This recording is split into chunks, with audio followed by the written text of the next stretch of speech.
5 বছর, 10 বছর বা 15 বছর পরে এই নোয়াখালী জেলাকে কিভাবে দেখতে চাই, সেটা আমাদের শুরুর প্রশ্ন।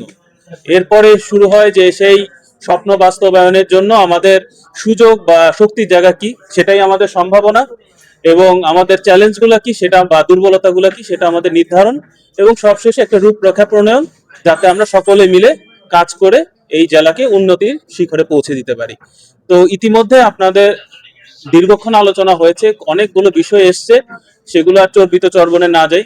আমাদের সঞ্চালক মহোদয় ইতিমধ্যে বলেছেন যে নোট ডাউন হচ্ছে, আমিও কিছু বিষয় নোট ডাউন করলাম।